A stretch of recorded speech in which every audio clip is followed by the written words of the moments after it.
देश की जनता भारतीय जनता पार्टी के स्वागत के लिए तैयार है।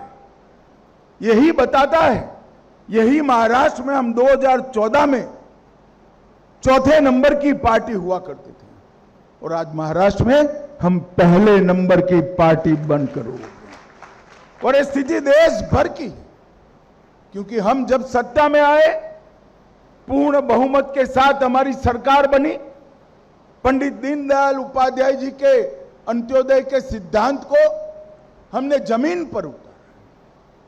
हमने इस देश के 60 करोड़ गरीबों के लिए घर में बिजली, गैस का सिलेंडर, शौचालय, पीने का पानी, प्रति व्यक्ति 5 किलो मुफ्त अनाज, हर व्यक्ति को 5 लाख तक की मेडिकल की सुविधाएं, न जाने कितने उपहार देकर गरीबों का जीवन हमने दुष्कर था उसको सुलभ बनाने का काम किया है। देश का अर्थतंत्र 11वें नंबर था, हम चौथे नंबर पर लेकर आए, देश को समृद्ध किया है। और मित्रों, देश को सुरक्षित करने का काम भी भारतीय जनता पार्टी के नेता नरेंद्र मोदी के नेतृत्व में। देश पर जितने भी बड़े आतंकवादी हमले हुए, करने वाले और कराने वाले दोनों को दंडित करने का काम भारत की सीमा की सुरक्षा करने वाले जवानों ने किया। और इसका बहुत रिसेंट नजदीक के भूतकाल का उदाहरण है ऑपरेशन सिंदूर। पहलगांव में हमारे निर्दोष यात्रियों को धर्म पूछकर मारा था। हमने धर्म पूछे बगैर जहां वो छिपे थे वहां जाकर पाकिस्तान के घर में घुसकर सफाया किया। और ऑपरेशन महादेव ने वो कांड करने वालों को भी उनकी गति की ओर आगे बढ़ाया। करने वाले भी गए, कराने वाले भी गए और पूरी दुनिया में एक संदेश गया कि भारत की सीमा और सेना इसके साथ छेड़खानी नहीं करते, वरना नतीजे भुगतने पड़ते हैं। मित्रों, कई सारे नए विकास के आयाम मोदी जी ने गढ़े हैं। मैं तो आश्चर्यचकित हूं। आज ही हमारी दरियाई व्यापार की पूरे दुनिया भर के सभी सेक्टर की एक बहुत बड़ी समिट की शुरुआत हुई। सिर्फ हमारे पोर्ट और पोर्ट से संलग्न सारी इंडस्ट्री का जो विकास हुआ है वो देखते हैं तो भी आंखें चकाचौंध हो जाती है।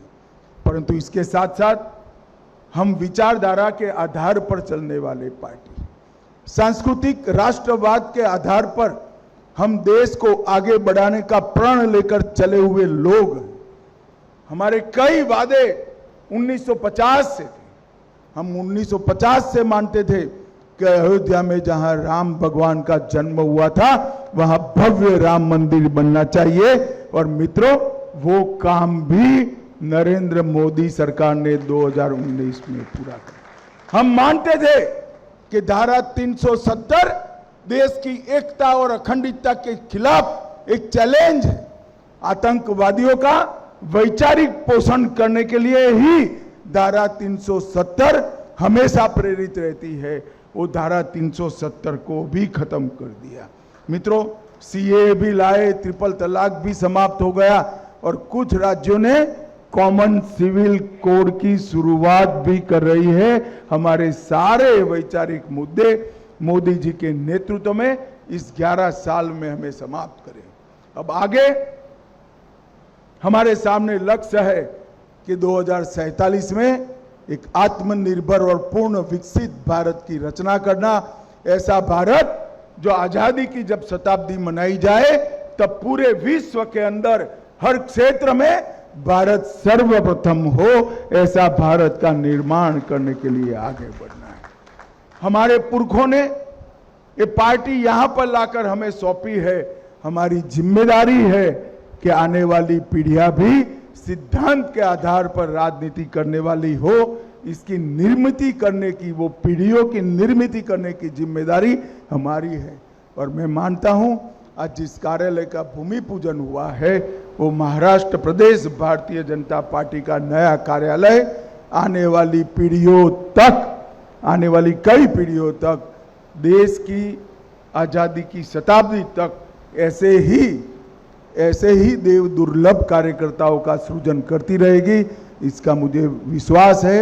मंच पर बैठे हुए पूरा नेतृत्व और हमारे सामने बैठे हुए प्रतीकात्मक रूप से बैठे हुए लाखों कार्यकर्ताओं के प्रतिनिधि को मनपूर्वक मैं बधाई देता हूं, अभिनंदन देना चाहता हूं और आप सभी को प्रणाम कर मेरी वाणी को विराम देता हूं। वंदे मातरम। आता isakal.com आहे देशातील नंबर 1 ची मराठी न्यूज वेबसाईट।